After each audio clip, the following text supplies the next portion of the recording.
Welcome to The New Normal. I'm your host, Lisa Davis, aka Like Queen Lisa, and today Dr. McDaniel is bringing us some of the background or history with Carrington Laboratories and how New Eden came to be, all the story, the amazing story behind it. He has had some health challenges lately, so his voice sounds a little bit off, but he is his 100% feisty self. So hang in there with us. Please share this video, get this information out there. I think now more than ever, people need to know this information and have it accessible to them for some alternative health options. We'll be right back with Dr. Reg McDaniel right after this.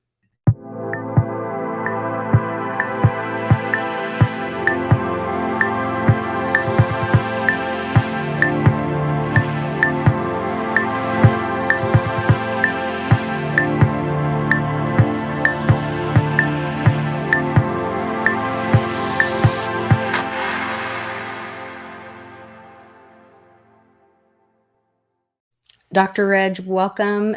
Great to see you up and at 'em, fighting for freedom, fighting for truth out there.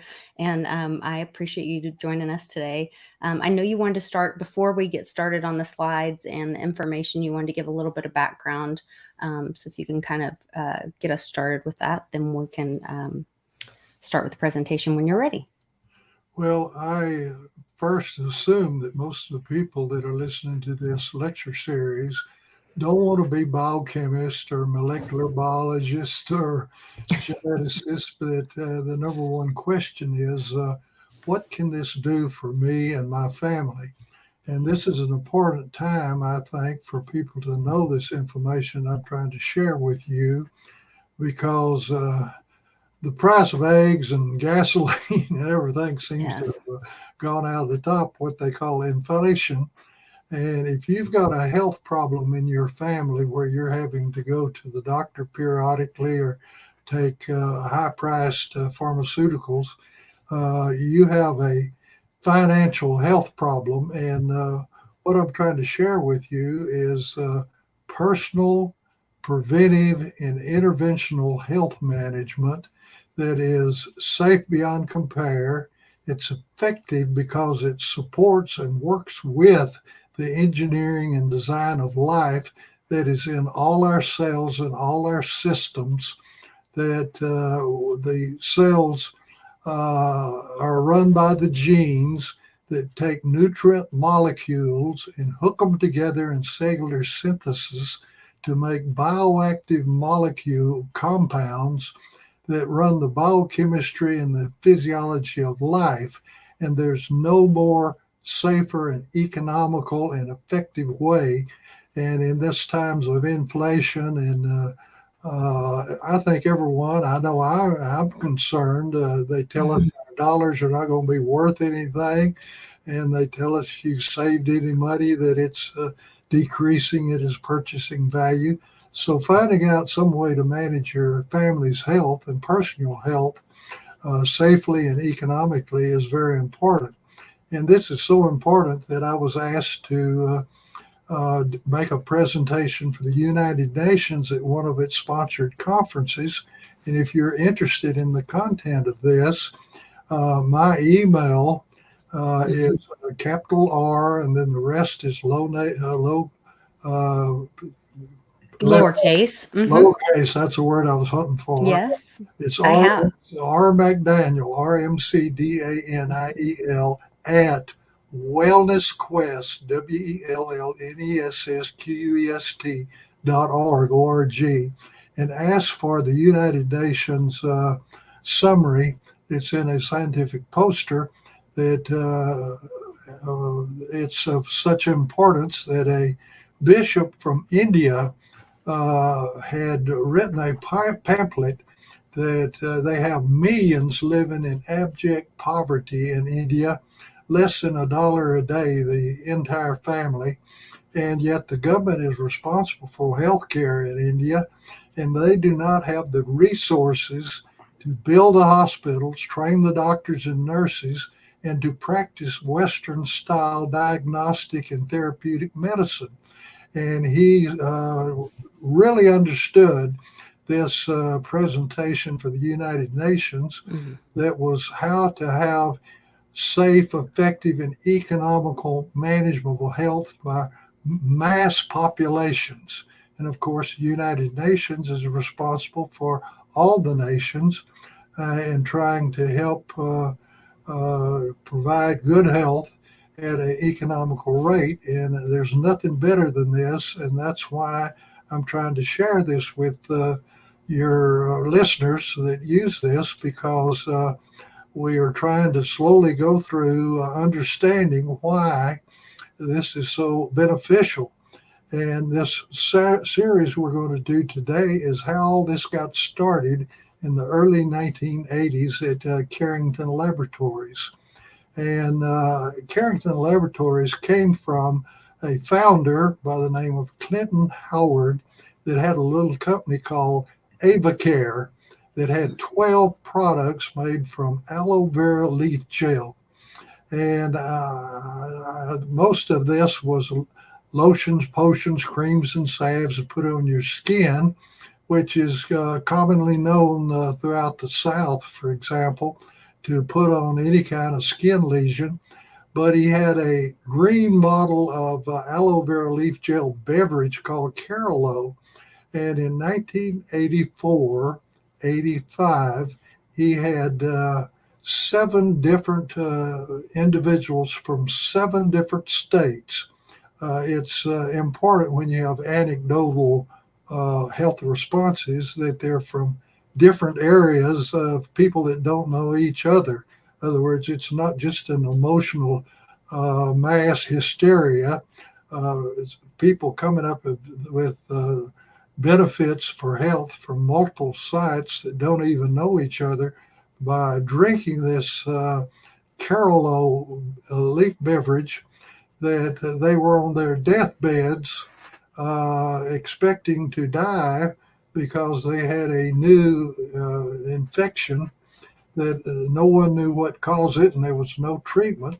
And these seven individuals said, I drank your aloe leaf gel beverage, and now I'm back at working in school and I've got my health back. Thought you'd want to know. Well, he came to me at Dallas Fort Worth Medical Center and wanted me to help him and started telling me this story. And I had was familiar with the aloe for your skin because my mother always kept a aloe plant in the kitchen when I was a kid. You broke off a leaf and put the gel on a mosquito bite, a chigger bite, Burn, sunburn. Yeah. everything. And Yeah. this idea of taking it internally was new to me. And I was respectful as he told me this story, but inside I was going hogwash. There ain't no way this is going to help this type of terrible, lethal infection. And he wouldn't go away. He kept coming back and forth. And finally, because of these seven individuals telling him this, he went out and raised $20 million from investors and founded Carrington Laboratories with a very narrow goal to develop a new FDA antiviral drug against this new syndrome that was primarily in homosexual males, but also in prostitutes and drug addicts. And the population was afraid to death it was going to break out of this small group and affect the general population. Well, he finally hired a PhD to be his chief science officer, and both of them started working on me. And so finally I told him, I'll do you a little pilot study, because I doubted all this. And I thought with this pilot study with a medical observation that it would prove that this was a hoax, that there was nothing to it. Well, lo and behold, I found an article in the New England Journal of Medicine, which is kind of like a papal bull in the United States for the medical profession. Mm-hmm. And it was written by Robert Redfield, that you may or may not remember his name. This was when he was young and he was at the military hospital in Washington, D.C., and it was on the staging of AIDS. Mm. We heard from him again when he became the head of the Communicable Disease Center down in Atlanta, Georgia, under the Trump administration. And so that was the background. He wrote this paper on staging of AIDS, acquired immunodeficiency syndrome, that it was finally found was caused by a special virus. And so we got 15 patients from the Dallas-Fort Worth area and started giving them this active ingredient from the aloe leaf gel, originally just the drink, and then a concentrated powder made from the drink. And lo and behold, in 90 days, they improved 72% on Dr. Redfield's staging of this lethal disease. Wow. And as I say, this was a result that was the opposite to what I thought it would be. I thought I would show them that this aloe wouldn't do anything. Right. But a real point I wanted to make is that you can't do any research without money. And they had money, and they had 12 academic institutions trying to do all the work that the FDA requires for a new prescription drug. And actually, the FDA was asking them to go out and do certain research, and the people that ran and were at even the PhD, they didn't understand the medical and scientific terms. And here comes the answers coming back for the FDA, and they didn't understand them either. So they wanted me, because I had a medical education, to interpret this for them. And make a long story short, we'll get into it. It was very antiviral, but it did not work like most antiviral or antibacterial or any infectious drug. Most of your drugs poison the biochemistry of the little organism.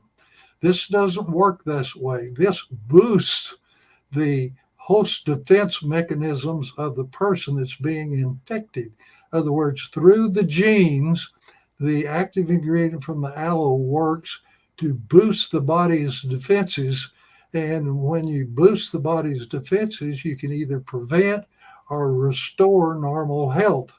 So the other point was, when I was in medical school, I was under two types of very opposed influences. There was a group of medical trainers that says it's a waste of time to talk to patients. They haven't been to medical school or read any medical textbooks.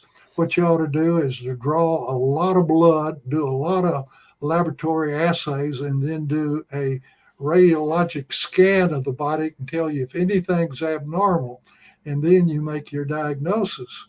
The other influence was, if you know how to talk and communicate with the patient, and you ask the right questions and they give you the answers that you understand, the patient will tell you what their diagnosis is, and you only use the laboratory and radiology to confirm what you derive from talking to the patient.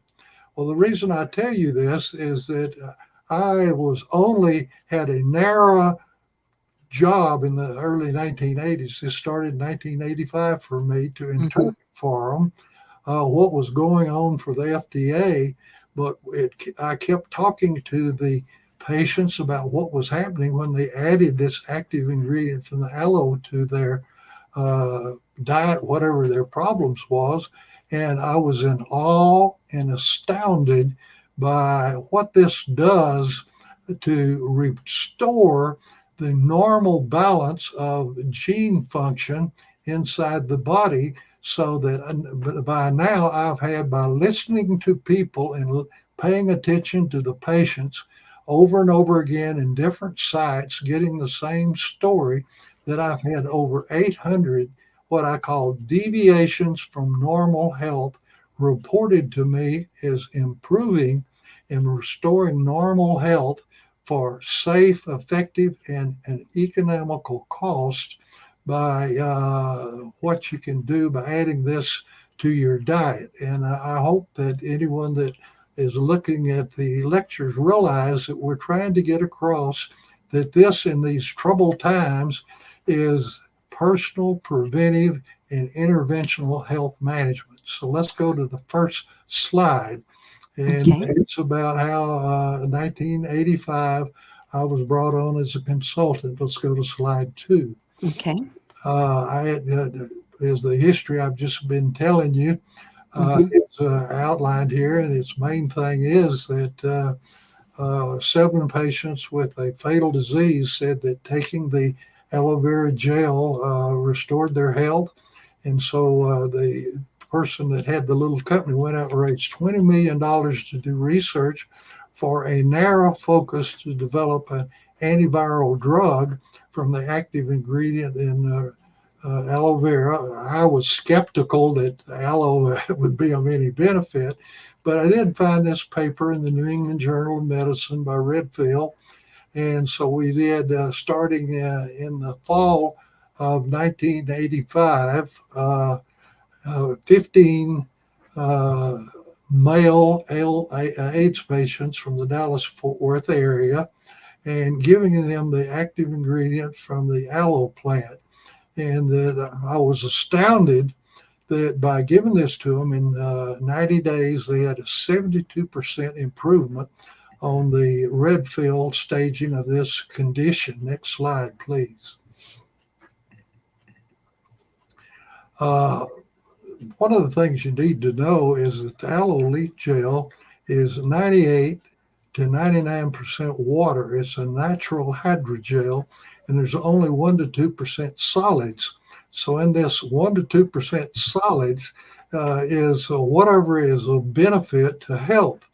And so Carrington developed a process using 100% ethyl alcohol that the 1 to 2% solids were precipitated, and you could centrifuge the gel that had been run through an industrial wearing blender and collect and concentrate the solids from the aloe.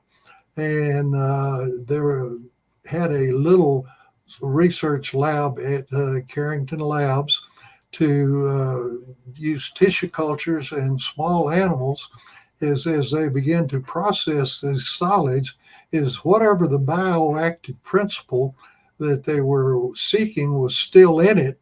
So, because when they sent this aloe powder to these academic institutions, they wanted to make sure they hadn't done anything to To cause damage it. deterioration of Mhm. whatever was doing this wonderful task to restore health.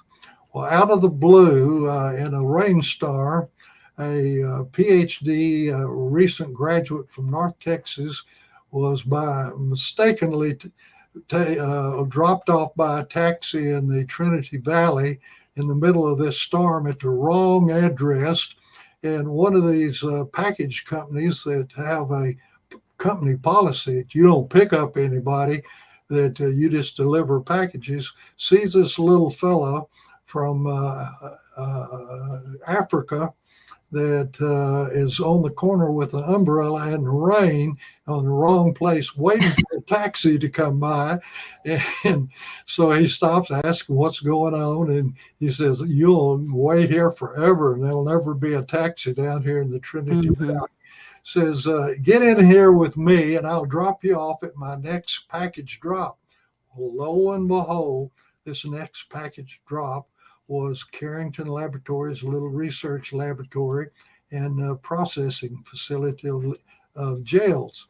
And so it was at the end of the day, and the Dr. McAnally was, and everybody was shutting down, but they let him use the telephone to call a taxi. And they said, "Well, it may be an hour or so before a taxi comes down here." And so they got to talking, and Dr. McAnally asked this Alexis Eberendo, "What was your PhD thesis?"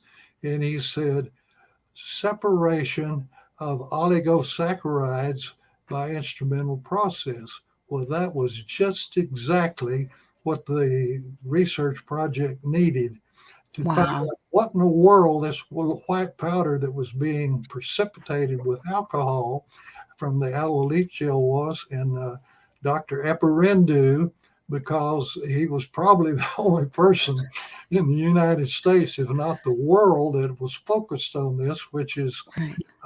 typical among PhD graduates, that he was just exactly the person that could help us. And what we found out that this was acetylated mannose Hmm. in this white powder, and that in the institutions they found out that this acetylated mannose is taken up by the cells in the different organ systems. The cell that has very similar metabolic activity and all the symptoms, like your muscles, like your kidneys, like your endocrine glands, like your salivary glands, like your brain. The cells may look quite different, and their functions are quite different, but their metabolism inside and how they work with the genes and how they utilize nutrients are very similar. And in the second step of cellular synthesis, these academic institutions found out that this molecule from the aloe leaf gel, acetylated mannose, which for short we call acemannan, that Hmm. 9 molecules of it form 3 chains to make a membrane domain on every cell in the body. I want to say that again. Every system in the body, that the metabolism of the cells are similar, though the genes are quite different that are turned on and those that are silent in the different organs, but they all use nutrients to hook together to make bioactive compounds to uh, produce the biochemistry of life. And they found out this domain uh, made up of 9 molecules present in the aloe plant functions for cell to cell instructions in harmony for the 30 million cells that are in the body and all the different systems to, in the early phase of cellular cycle, to which I call a good housekeeping stage, where all the basic genes are turned on to put things in balance inside the cell. And this is not a new idea about balance inside the cell and getting the metabolism all in the normal zone. The father of human physiology, Dr. Hans Selye, called this area homeostasis.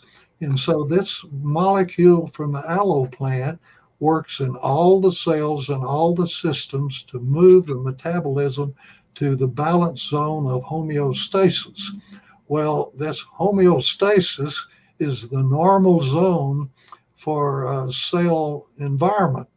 And that's where we run into problems in the United States, is that it's actually written into the dietary supplement law that only an FDA approved drug can represent or claim to treat, cure, or mitigate a disease, a syndrome, or an abnormal health condition.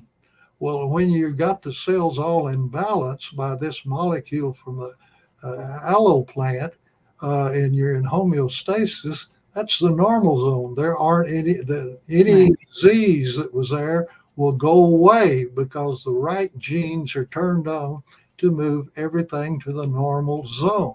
So this is extremely powerful.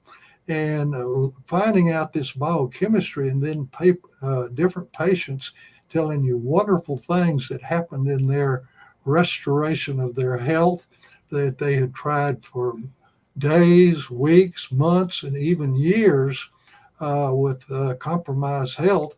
And they'd had these problems with their children. And all of a sudden, they no longer have this problem with their child. I've listened and listened over and over again. And that's why we're still here now, 37 years later. I am still, as a physician, focused on the active ingredient from the aloe vera because of all the wonderful things individuals have told me about adding this to their diet and what it does to restore their normal health uh, safely and economically. And one of the things I need to tell you that in this very expensive process with the FDA, the first stage of it is safety. You've got to tell them with the various animals they prescribe for you to give and how much of your compound to give, how much of it kills half the animals, and how much of it does it take to kill all the animals. Well, our big problem, as I'll show you down the line here, we couldn't get out of this phase one safety because we could not kill any animal. In fact, Yeah. we gave more and more and longer times, and we couldn't kill an animal. We could not fill the little blank in the FDA's very rigid program of how much it takes to kill half and all the animals, because there must be a wide window between this, or they won't let you go to the second step. So they threw us out of the new drug approval process. For not being able to create a lethal dose. That's right. And Yes. the second thing that gave us a big problem with the FDA is, as I told you, by listening to individuals that did this, add this to their diet, uh, that medicine and pharmacology is organized one drug, one disease. And they do not, they say there's a common saying, there are no panaceas. Well, this active ingredient from aloe beat any panacea anybody ever had in mythology or any Right. type of representation by con men and people that say, Sitting Bull gave me this secret formulation. Yeah. And if you give me your money, I'll give you this bottle of stuff. And anything wrong with you will get well. Well, this exceeded any of these kind of stories, which the FDA is much against in medicine, because it didn't matter whether the deviation from health was physical, mental, or emotional. Uh, individuals would tell me their health improved. And so we had two strikes against us. These were points of heresy in conventional medicine and pharmacology. And something very good happened, that the Dietary Supplement Health and Education Act of 1994 was passed. In the first paragraph that was in this thing was called the preamble, and it says, in the preamble is why this legislation is considered, and you have hearings to try to inform the members of the House and the Senate to vote for it. And they pointed out in the first paragraph that medicine and science has demonstrated that optimal nutrition is essential for good health, to prevent disease, and to restore health. Right quickly, you might say, what more would you want? Well, Right. you'd want it to be in the law and not in the preamble, because in the law, the power and influence of the sickness industry, led by Big Pharma, is present in the labeling section, which states overtly that only an FDA approved drug can be used or represent to treat, cure, mitigate a disease or syndrome, or correct an abnormal health condition. So you will find that I don't use any terms like arthritis or diabetes. What I use is deviation from normal, because this active ingredient from the aloe plant works among the genes to move the metabolism to the homeostatic or normal zone.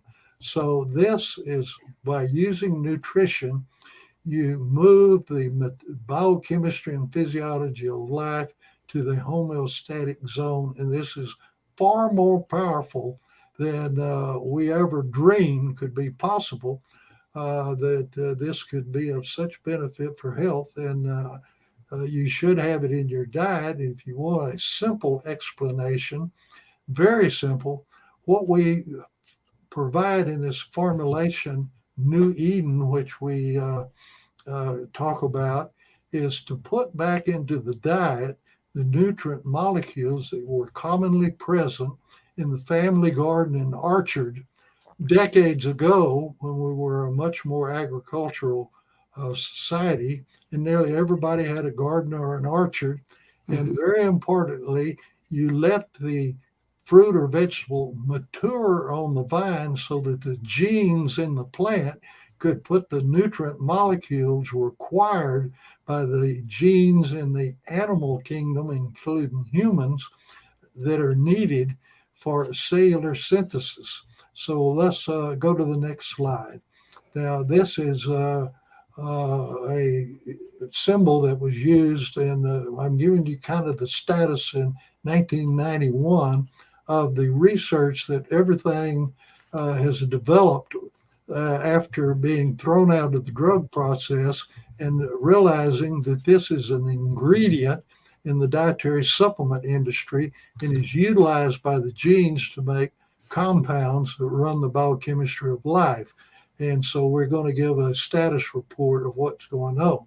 Now, the company mission back in the 80s when they started the research, it was to develop, manufacture, and market products for life-threatening illnesses and treatment of wounds.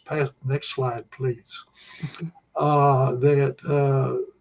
They were, at the time of 1991, selling 14 different products made from the aloe primarily.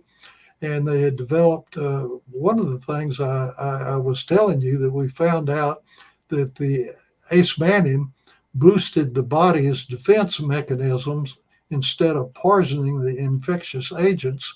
So lo and behold, not only did the AIDS virus be inactivated by the active ingredient in aloe, but every virus, not only pathogenic viruses in humans, but in animals that I had never heard of the viruses.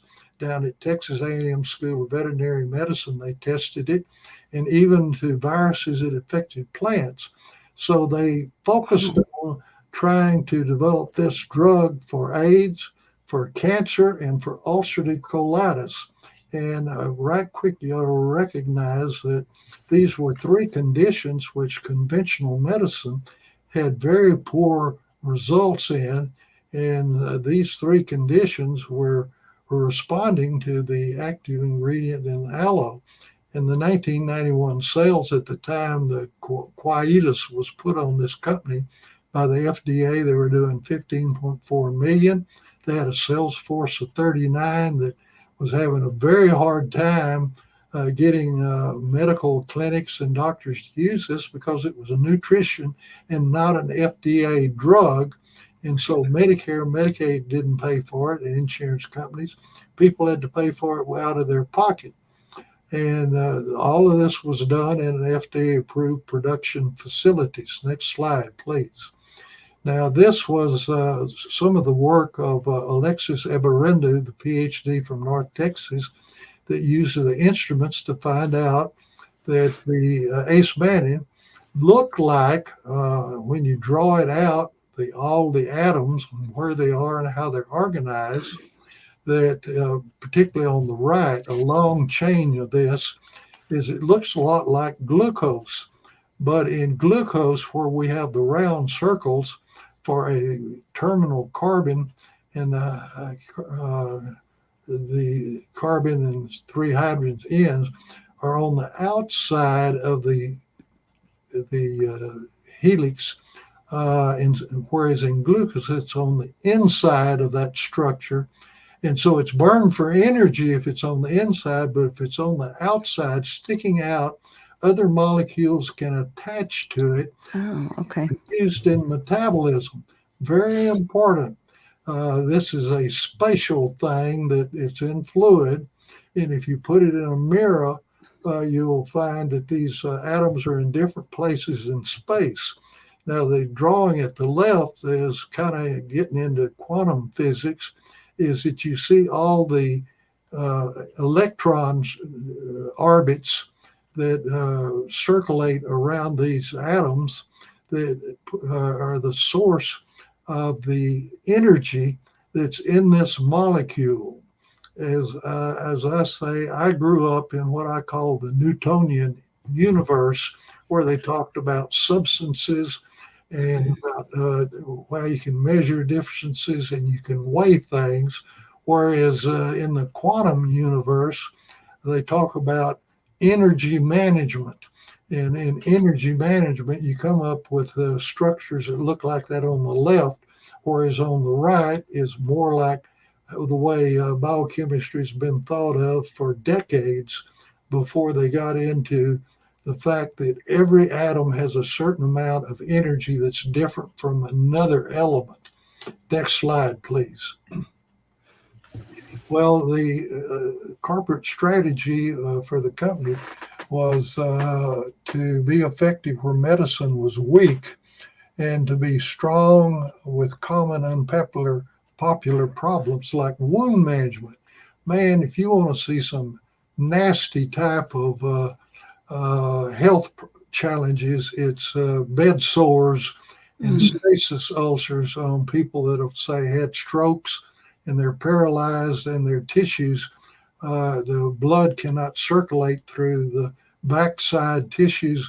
And actually, the tissue dies and it forms a great open wound of dead skin and can extend down through the muscles and fat and even into the bone. It's just a horrible type of thing, and it's not very popular. And I would hate to even show you pictures of it because it's so unfun. Well, it's a big problem. So Carrington says it's a problem. It's not popular, but let's do something constructive because the aloe mannin would heal wounds that nothing else would not do it. And they thought that they could become a very profitable pharmaceutical company by going after things where standard orthodox medicine doesn't have much to offer, and also conditions that are not popular and people don't like to even talk about them, like we were talking about colitis. Colitis, the patients may have 10 to 20 watery, bloody bowel movements a day because the insides of their intestines are ulcerated and blood and fluids are pumping in. And it's a miserable, horrible type of disease. And it's not something that companies like to advertise or even talk about. And you don't want to put anything about it on TV. So they said, we can do something for this. Let's go after it. Next slide, please. Okay. This is a composite thing that's developed that it was found out that in the center, they have a cell called a CD14 monocyte. And in the blood, this big white cell engulfs the ace mannin molecule, and the black squares have molecules that it makes to send messages to the bone marrow, to the liver, to other organ systems, including fibroblasts and other cells that are used to heal wounds. And you can, if you know what IBM cards were, I find out now that computers have developed that we start talking about IBM cards, which had holes punched in them to have a code with information. Well, these molecules, rather than have holes punched in them, have different atoms at different places that mean something. And it's this cell can send messages and send more of them better, quicker when the aloe mannin is available. And so all the different organ systems work better because the communication system inside the serum of the blood carries these little messages from this cell, which I have a book here just on this cell. It has different lives. When it's first made and comes out of the bone marrow, it's an analytical cell that as it wanders into tissues, it senses the condition of the environment. And if the environment is not normal, it develops molecules that it sends to the cells to move the metabolism to the normal area. Then if it comes into the tissues And there's aged tissues or dead tissues or cells that are very important that are needed to function, like in the brain. It becomes a adult stem cell, and it comes in and replaces the aged or damaged cell and transforms just like it was in the embryo to make a new vital cell. Like the reason this is the mechanism that we have a published paper in a journal about reversing or improving memory and cognition in patients that were classified as Alzheimer's. But this is the cell that works better with the alloace mannin, and it can act as an adult stem cell to replace a poorly functioning cell. In addition to what we're seeing here, just its ability to analyze the environment in tissues to try to move things to the normal zone. And all of this is done better if it has a supply of alloacetylated mannin. Next slide, please. Now, this is a paper that relates to a complex situation that was in Scientific American from a professor at Sloan Kettering by Dr. Lloyd Olds. And he points out that there was early in the 1900s, a Dr. Coley at Sloan Kettering that was approached by Rockefeller Sr. that he had a very close friend that had breast cancer. And he said, I want you to find something that will reverse her and save her life.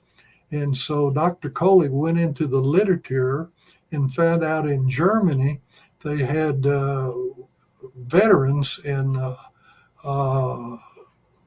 facilities that had non-healing war wounds, and particularly broken wounds, and that they found out that if they developed a roaring infection, that if they did not die from the infections, that the wounds would heal and the bones would mend.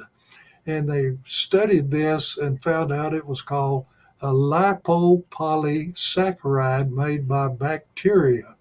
And I'll tell you this because this molecule that Coley found, Pfizer Pharmaceuticals made 13 batches of it, and they were variable in how they would work. But part of this molecule is exactly the same molecule that's present in the AIDS, in the aloe leaf gel, the polysaccharide chain I showed you. Mm-hmm. However, the bacteria puts a molecule on it called lipid A, and lipid A is toxic. And that was the problem about the attempt to make a drug that Pfizer ran into, that this LPS, this lipid, is very toxic. And possibly you remember hearing in the media. Yeah, what was that medicine, that first one that they were all dying from? Oh gosh, it's out of my mind right now, but a friend of mine has adopted a little boy from Russia that was HIV positive. And so we were talking about the history of AIDS the other day. And there's a medication that they put a lot of them on, and they were all dying from it. Well, I hate to point this out to you, but the father of pharmacology was named Paracelsus. And his most famous statement was, all drugs are poisons. The benefit depends on the dose. And that was one of the first problems we were having with the FDA with the lack of toxicity. How could it be a future drug if it wasn't poisonous? Well, as we found out with the new legislation, we had an ingredient that was used by the cells in cellular synthesis, the ace mannin that I was showing you. The cell in the middle utilizes it for multiple reasons. But this the toxic shock syndrome that can kill patients, which is most commonly with, say, a ruptured appendix. It causes Mhm. peritonitis and bacteria growing in the abdomen. The bacteria there make this lipopolysaccharide, which is very toxic. However, it does turn on the body's immune system, and it's the what this slide is showing you, that portion of the molecule with the big arrows is a signal to activate the immune system and the body defenses. Unfortunately, it's accompanied by, hooked to it is the red portion that I call lipid A, which is very toxic. But a lot of study was made of LPS, and it was of great benefit in our academic institutions to realize that the aloe plant makes the good part of the lipopolysaccharide that is a signal to turn on the immune system and defenses and healing without having lipid A, which is toxic. So there Mhm. was a body of literature and science that went over decades of studying LPS, and lo and behold, we find the portion of this LPS molecule that's present in the aloe leaf gel that doesn't have lipid A, and it does all the good things without the bad things. And Wow. cause lipopolysaccharide can cause a catastrophic collapse of all the systems of the body, the coagulation system, the temperature adjustment system, the fluid balance, everything is damaged by this lipid A. Well, we had the portion of this very toxic molecule that had years of research done. We had the portion of it that didn't carry with it this toxic molecule, lipid A. Next slide, please. Uh, this is just showing the in the green The difference of the is two. N, and that this at the beneath it is the saccharide that is in the LPS. LPS. And just to look at it, it's almost the same thing. Well, they act the same way for favorably to turn on the body's genes to promote host defense, they activate the immune system, the white cells, and all the different molecules to improve the body's ability to fight an infection. Next slide, please. Now, this is just a activity thing, and you can't read all those, but these are all toxicology studies. They just have Carrington Labs go back and give more of it for a longer period of time. You got to find, and this is 3 years of research in the phase one of new drug approval, having the company repeat and do more and longer in a different animal for trying to find some toxic effect of this substance from the aloe leaf gel that was doing such wonderful things that Carrington was trying to make a drug, but could not give them an LD50 or an LD100. Couldn't kill anything. That's what this chart basically shows.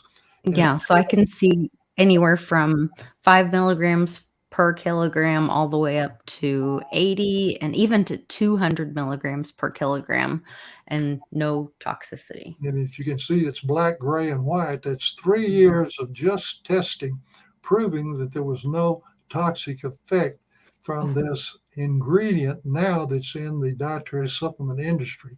Next slide, please. Yeah, here's one that even says 2,000 milligrams per kilogram. I mean, yeah, But that's I'm wild. wanting people to know that in trying to make a drug of this, incredible research was done by these 12 academic institutions answering questions that are usually asked of drugs.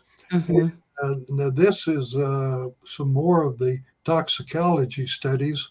and it shows that they had healthy volunteers, 24, and they had them on this for 7 days, no adverse effect. And then they had the 103 AIDS patients up to 48 weeks, no adverse effects. And then 9 ulcerative colitis patients for up to 9 months, no adverse effects. And in fact, at the University of Texas, they took undergraduates taking 3,000 milligrams a day, and they got no adverse effects. And then they took sterile acemannan and injected it IV into 50 medical students on an increasing dose, and there was no toxicity. This is heresy for a prescription drug. And as I say, fortunately, the Doctors Supplement Act was passed in 94. Next slide, please. Now, this is the biggest research body of material and activity and experiments done were done by Texas A&M School of Veterinary Medicine. And here they took, this was horse vaccine against a virus I can't even remember the name of. I had never heard of, but it kills horses. And down at the bottom, you see the pink thing and all. They made vaccines with this agent, this virus, and they could not get protective titers to protect the horses. All they had to do was add a little bit of the aloe mannan to it, and you get the green curve. And lo and behold, when it was given as a vaccine to the horses, they made protective antibody levels.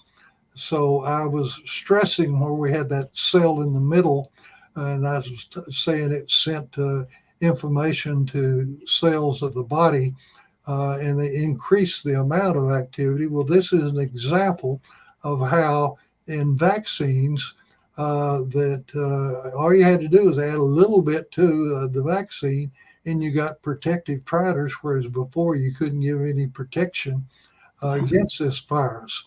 Well, the next thing that happened was a big disappointment to us. They started doing chick vaccines. And part of the thing about chick vaccines is some of this research here was done against one of the viruses. It's a Newcastle virus that is in the chicken virus. And it's unfortunately, the colors of these bar graphs don't show up. But the first bar graph is to take a vaccine that's a trivalent vaccine. And as you go to the second day, you notice that first bar really drops. And then the third day and the fourth day, it's down to the bottom. That's what happens with the chick vaccine. If you add a little bit of the aloe mannan to it, you can see that in terms of killing the viruses, the control is the gray one, the longest one to the far right of each one of them. Yeah, that's your control. It's 100% infection. Well, you can see that this vaccine. Now, the second one is the bar of the vaccine without the acemannan added to it. As we go to the second one and then to the third and all, that it has some effect. And in fact, that trivalent vaccine will give you about a 60 to 65% herd or flock protection, which can keep down a epidemic in a broader house. But you can see that adding the small amount of acemannan to it, how much better it is.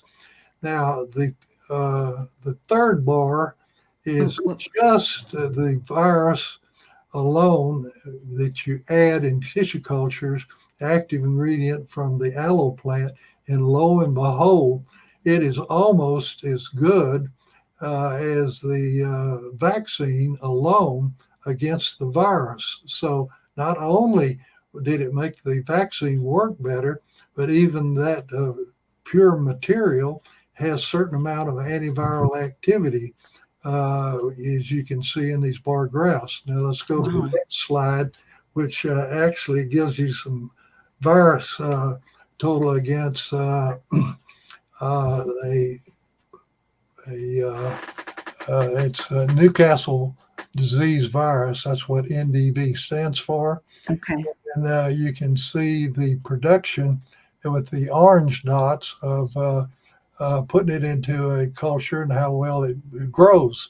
Well, you can take just 50 milligrams of the aloe mannin, and you see the next dots that come up, and it's the middle dot. And if you put 100 micrograms of ace mannin, you just wipe out the virus. And that's what Wow. we were seeing in the previous par graph. And Mhm. when they did that first experiment, they said, gee, this material is antiviral alone. And this right here proves it, that it works. Next slide, please. Now, uh, this has to do with multiple veterinarians working with the School of Veterinary Medicine, because you'd like to get a number of examples of animals. And what I frequently bring out is that the biochemistry and the physiology of animals are very similar, whether it be dogs, cats, rats, or mice, to and horses and pigs, to that of the biochemistry of humans. And in this case, they had carcinomas of the cats. And did they respond to the injection of the aloe mannin? Yes. And one of these four cats was alive after 24 weeks. And then there's sarcomas, which are stromal cells rather than glandular cell Mhm. malignancies. And they had 14 of them in dogs and 16 of them in cats. And they were responses, and that 13 of them out of this lived up to 74 weeks with these various clinics testing this out, you might say, in the real world of Mhm. activity. Next slide, please.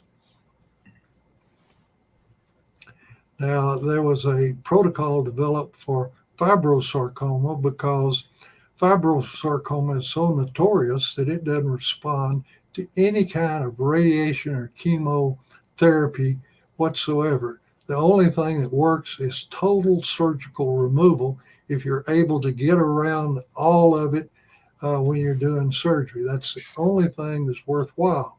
And they said, what this previous thing I showed you was encouraging about fibrosarcomas. So they developed a protocol for dogs and cats. And so let's go to the next slide and see what they found out. Well, in 18 animals in the blue area there, this is all 18 of them, you found out that there was no demonstrated benefit against the fibrosarcoma tumor, 4 out of the 18. However, in the green slice there, you can see where the fibrosarcoma just died and was necrotic and could be scraped out. And Wow. the red was marked tumor regression in these cats and dogs, a high percentage. So this was a type of research that was being done to be preclinical by Texas A&M School of Veterinary Medicine, in hopes that the Carrington could proceed with the FDA, because human beings have fibrosarcomas too, and Mhm. their experience in humans are no better than it is in cats and dogs that I've showed you. Next slide, please. This is a, would you believe that cats have a virus that causes damage to the immune system? They call it immunodeficient virus effects in cats. So they gathered a bunch of cats together. Next slide.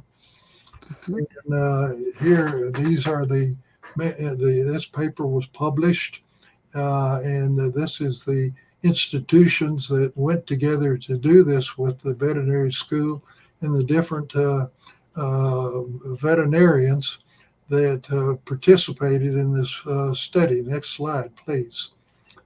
The study designed that the cats must be positive for this feline infectious disease virus antigen, and that you use the ELISA test and have a secondary infections and clinical signs that their immune system wasn't working to. And they divided them into three groups to give them injections of the alloase mannin in this protocol, and they put them in these groups. Next slide, please. This shows you in the group 4 that we're getting in 2 milligrams per kilogram weekly, and the level of absolute lymphocytes, which fight the virus, that initially all the animals had a 1750 average per cubic millimeter of blood. And then by giving the injections, it rose to 2,870. Wow. And yet at 12 weeks, it was still at 2,375. That the absolute lymphocyte count indicated that not only was it antiviral, but they did the ELISA test and they tested negative that the white cells were able to destroy the viruses, and the cats didn't have what they call cat's AIDS. Yeah. This was in 30, the number of animals, 24. Next slide, please. Now, they did this is a summary of the cats in one location. They had 17 cats, and the number that they were able to follow. See, keeping up with cats can be a challenge. Yeah, I can imagine. That 9 out of the 12 had markedly improved, but unfortunately 3 died. In the second group, they had 36 of the cats, and 31 of them they could have a report on, and 22 of them had the improvement, and only 9 had died. And in the third site, they had 8, and they had 6 they could follow up, and you see the totals at the bottom. Mm-hmm. That this was a significant thing, and somebody might say, well, that's not 100%. And as I frequently tell people that give me a hard time about that you don't get 100% response, I point out the only thing I found out is 100% is death, taxes, and scoundrels will run for a public office and they are always elected. That's 100%. Next slide. I have to agree with you. This is from Texas A&M, is that the advantages of this active ingredient from the aloe plant is that it's a immune system stimulant, that it's antiviral, that it's virtually non-toxic, that it works topically and injectable forms, that it's a stable structure, and that it has broad patent protection because no company wants to market or handle a substance unless there's patent protection. And it's very attractive cost in uniform production facilities. So this is how things were progressing for Carrington Laboratories before they were dropped by the FDA because there was no LD50 or LD100 lethal dose. Yeah. Totally non-toxic. Next slide, please. This shows how things were progressing for the company back in the 1991 when the research as a drug was stopped. It was already on the market for wound care. And as I pointed out before, one of the reasons they went after wounds is it's such a unpopular, nasty type thing you don't put on television ads. Right. You are ashamed of having patients in the hospital or the nursing home that even have these type of wounds that do not heal well and don't respond well. And Carrington had a wonderful new system to help it. That in the U.S. Department of Agriculture, it was used for fibrosarcomas based on the results that I was showing you. and that the vaccine adjuvant, which is a story in itself, that was finally developed by the chicken industry, was already on the market, and that it was in preclinical studies for treatment of AIDS, for ulcerative colitis, and for cancer. Well, all of this got stopped when Mhm. they couldn't give the LD50 and the LD100. Next slide, please. I believe that is our last slide. All right. That is, yeah, it does have, excuse me, just a statement at the bottom that says Carrington had millions of dollars of scientific data. DeShay of 1994 opened a new door of use as a dietary supplement ingredient. Think of it as an extension of vitamin stores. And then I'm not sure what. A lot of people are having a hard time grasping, getting their mind around just what is the power and the nature of this active ingredient, acetylated mannose or ace mannan from Mhm. the aloe plant. Well, Dr. St. Georgie, who got the Nobel Prize for his research work on Mhm. vitamin C, defined a vitamin as a substance. If it's not in the diet, you get a disease. Well, Right. also, you can also say this is a substance that if it's in the diet, you don't get the disease, or if you add it to the diet, it changes the environment within the biochemistry and physiology of the body to move the body to the normal zone. And so this is safe, effective, and works.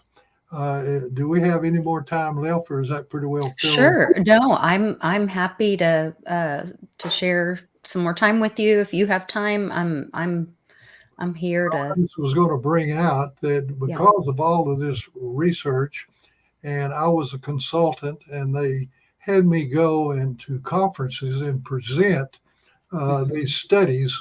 See, the researchers did them, and then I went to conferences and presented them, and the word got around. So a company in London engaged me to go to Belgium twice because the European Common Market was developing the laws for for drugs and for dietary supplements.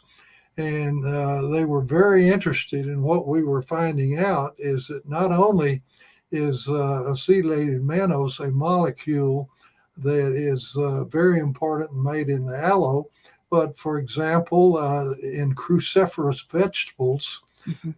there are in the cruciferous vegetables that in North America we don't eat cabbage, kale, a lot of Brussels sprouts, Right. broccoli, and the cruciferous vegetables. And so Yeah.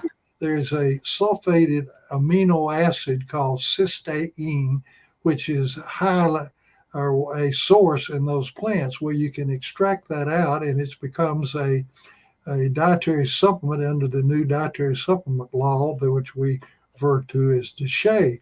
And Mhm. the reason I was sent to Belgium was that I said, we need definitions of drugs and definitions of dietary supplements that are based on the physiology and biochemistry, not on the political power of Yes. the sickness industry and its portions that want to promote toxic, very expensive, side effect laden pharmaceutical drugs.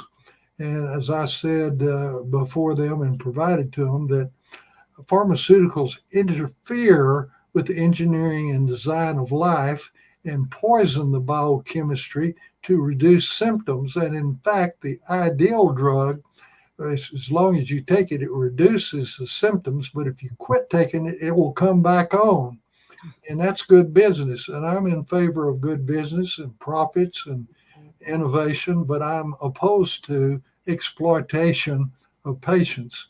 And this exploitation is why I am so committed to telling people about dietary supplementation. I said, dietary supplements are so different from the pharmaceuticals in that they support the engineering and design of life as is coded in DNA that runs the cellular synthesis that gives the instructions for how nutrient molecules are hooked together to make compounds to run the normal biochemistry of life, and that the genes have a biphasic activity. It's kind of like climate control on the wall of your house.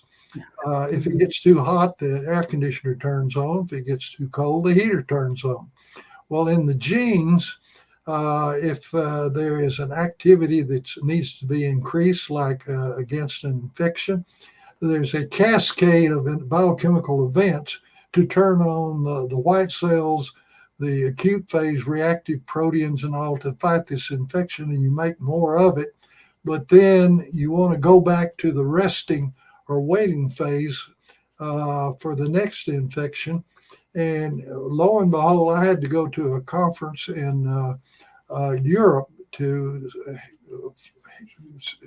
get the biochemistry information that it takes nutrients to turn on or increase the activity of the genes, but it takes nutrients to turn it off, to get it in the homeostatic zone.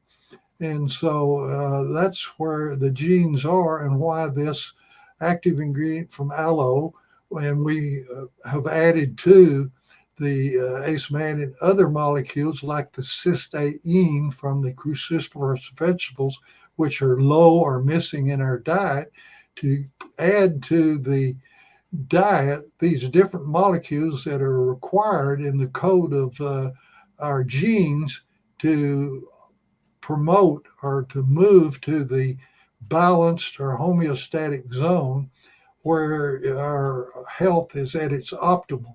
And I hope that these different lectures gets across to, unfortunately, our population that is so drug oriented, and that's been done on purpose to make people believe in not only professionals but lay people think that the only thing that is an answer to any deviation from health is to take a pharmaceutical. Well, it's not true.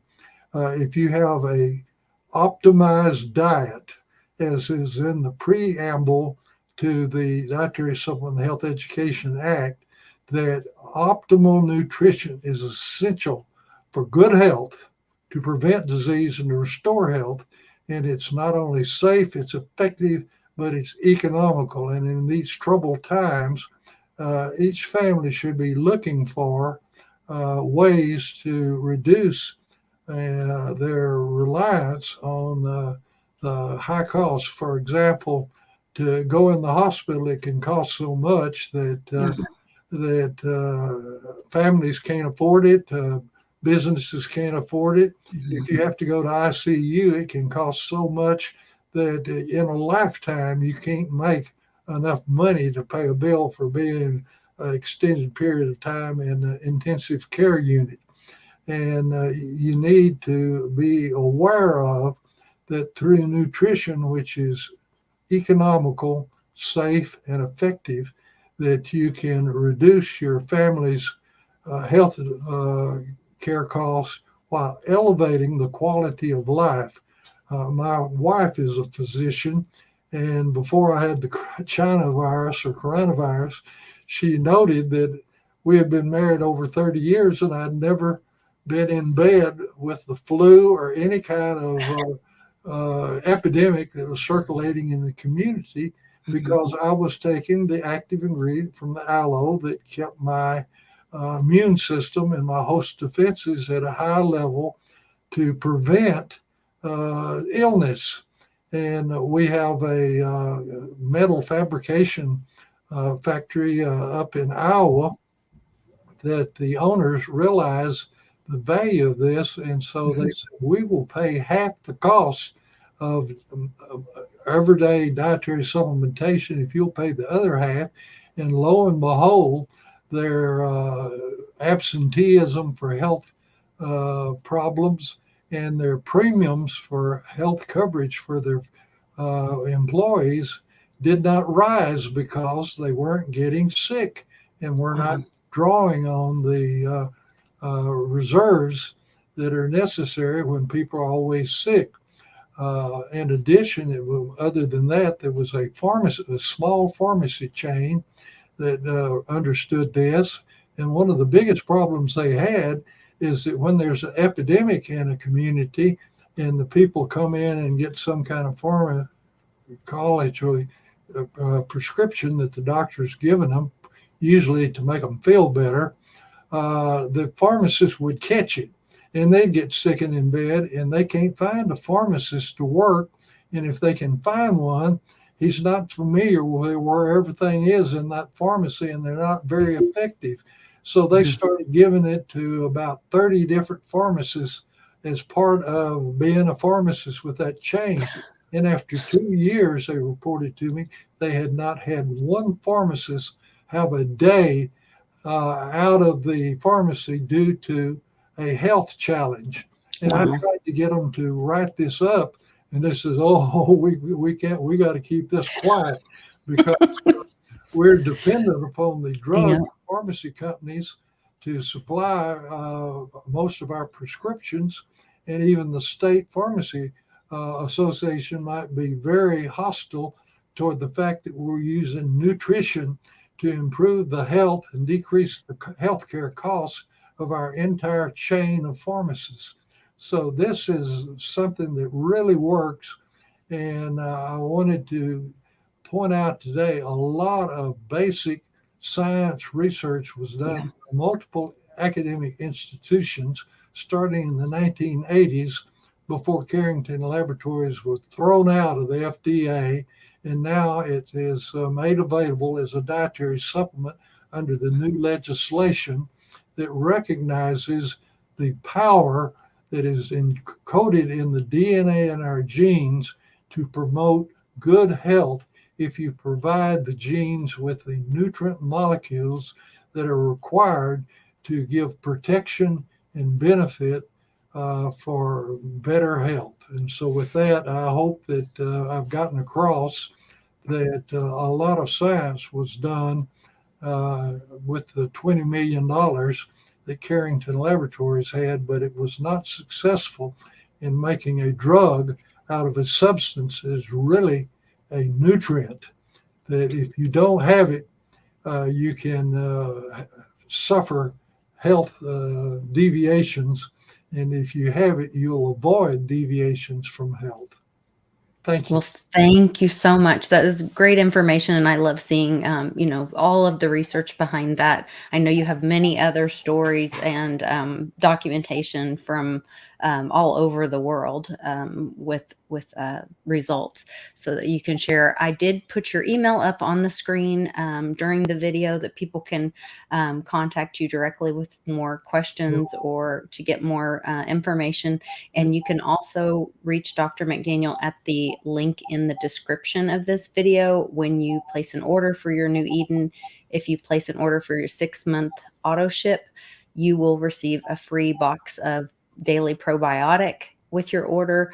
And that's a great combination for you. So thank you so much, Dr. McDaniel. Again, if you email me and request it, I will send you an overview of the presentation I made for the United Nations at one of their sponsored conferences about how this can be a benefit for mass populations to improve the quality of health and reduce disease. Wonderful. Thank you so much. All right. We'll see you guys next time on the new normal. I did have one change. Jenny and I will not be meeting on my Patreon channel tonight. We're going to bump that to Thursday evening. So for anybody watching, we'll have that live on Patreon on Thursday evening. I believe that is, I'm not sure what day, the 21st of September. So see you guys then. Thank you.